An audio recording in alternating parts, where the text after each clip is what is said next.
Hi, it's Sunday, March the 29th, 2020, and I'm here to give you a quick update on the overall numbers as we all try to come to terms with the COVID-19 outbreak. Last week we sent out a video, and we're going to continue to do this each Sunday just to try and give you a big picture perspective without any political lens to look through. I have no interest in trying to point you in one direction or the other. I don't care what your political leaning is. We just want to give you good information so that you can make better, more informed decisions about how you respond to this epidemic. Last Sunday in the video that we posted on March the 22nd, one of the fundamental things that I shared is that if you just track the numbers of the spread of this disease, and we're just talking today about in America, what we saw was that if you started with 2 people in January when this outbreak first came to the United States, we asked the question, how many times would that have to double to get to total saturation of the United States population? And the answer is 28 times. And so we looked at where did we stand in that progression of 2 having to become 4, become 8, become 16. Out of those 28 doublings, last Sunday, we were exactly on that day, we were 14 doublings through this. We were halfway to total saturation. That's roughly 1/100th of 1% of the population having gotten the disease. And we looked at the amount of time that it would take for that to reach the entire U.S. to double 14 more times. And so today's an attempt to just get a quick update on where we stand. When we took a snapshot of where we were last week, we said that based on the previous 2 or 3 weeks, the disease, at least the number of diagnosed cases, it was doubling at a rate of about once every 3 days. And so here we are now 7 days later, and where the numbers stand today, it has doubled a little more, not little more than 2 more times, not quite 2.5 times. So in terms of those 28 doublings, today it has doubled a little more than 16 times. The rate of doubling has slowed just a small fraction from doubling about every 3 days to about every 3.25 days. Now, the doubling of the number of deaths in the United States a week ago, it was doubling every 4 days. Unfortunately, that has sped up, and it is doubling every 2.5 days. So let me convert all that to numbers that make a little bit more sense, that are easier for us to process. A week ago today, 1 in 10,000 Americans had COVID-19, had been diagnosed with COVID-19. As of tomorrow evening, that number will be 1 in 2,000. We've gone from 1 in 10,000 to 1 in 2,000 in a span of 8 days. If the numbers continue to track exactly as they have, this doesn't take into account any changes in behavior, but if they continue to track like that, a week from today, 1 in 500 will be the number. 2 weeks from today, that'll be roughly 1 in 120. 3 weeks from today, that would be 1 out of 30 Americans having the disease. 4 weeks from today, it would be 1 in 8, and 5 weeks from today, it would be 1 out of every 2. Basically, what we're saying is if nothing changed and the disease continued its current rate of spread, that we would have saturation of the United States in just 40 days. Now, I realize as you listen to those kinds of numbers, that's distressing, and you may be saying, can I take that seriously? Who is this guy who's talking? He doesn't have any credentials. And no, I don't have any credentials. I'm simply telling you what the numbers are. And there are other factors that are going to be involved in this. And we certainly hope that those numbers change as a result of our changed behavior. But we have to do something about that. I do want to point out to you, because I realize not everybody reads the same material, but it's important as you're tracking along in these numbers and trying to make sense out of where this thing is going, to recognize that there really are credible people in the medical community who are communicating these same kinds of concerns. You probably noticed that there was a major change about a week and a half ago in terms of what the White House was saying and what the leaders, not only in the United States, but also in the UK were saying, and that was in large part in response to some reports that came out from Imperial College in the UK.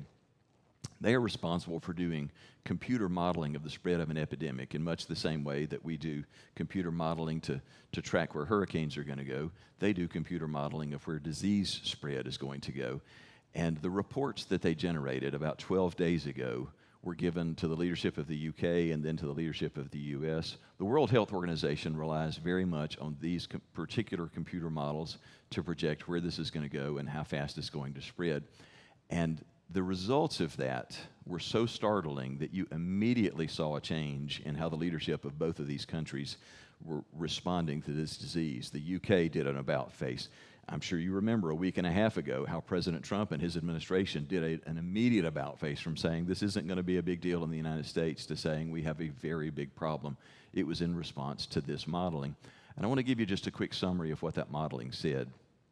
They did 3 models, 3 runs of this model for the United States. We'll call it scenarios 1, 2, and 3.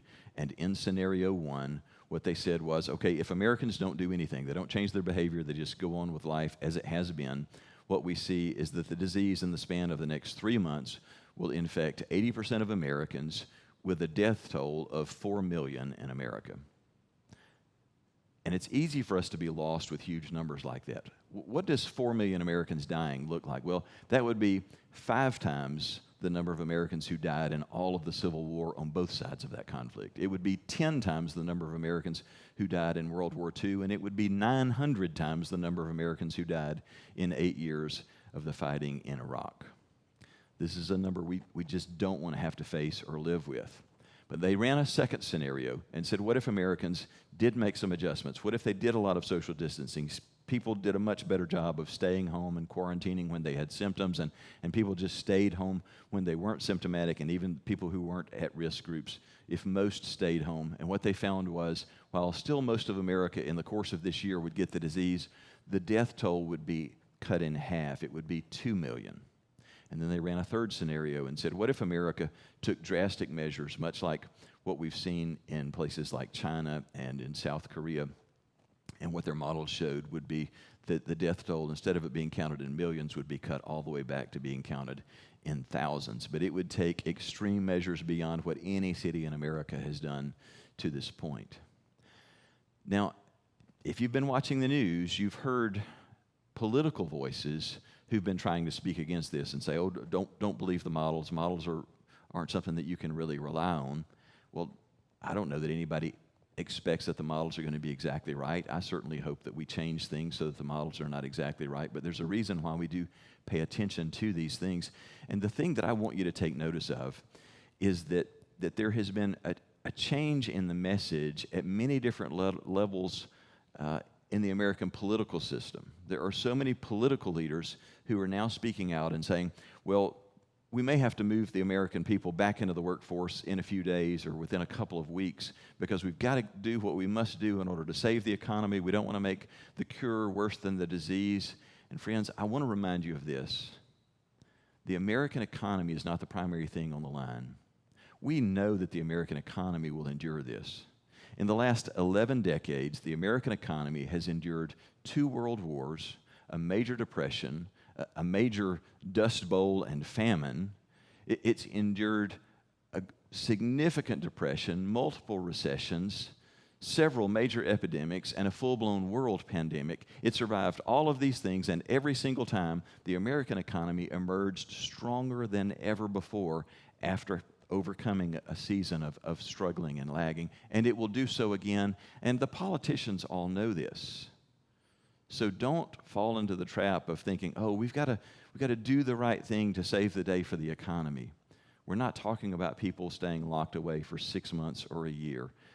What we see happening in places like China and South Korea sets the model for us. We're all going to have to do our part. It's probably going to mean that for 6 to 10 weeks, all of America would have to shut down. We're going to have to stay at home. We're going to have to take the social distancing thing to a whole other level where we just stay away from each other. But if we all do our part, we can see this thing change. We don't have to accept the horrible numbers and terrible outcomes. We can slow this down. We can save lives, but we must do our part.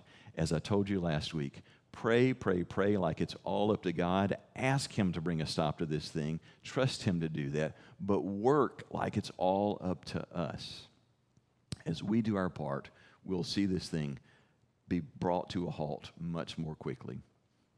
I'm Mark Price reminding you to stay in touch, stay safe, and stay home, and remember that you are loved.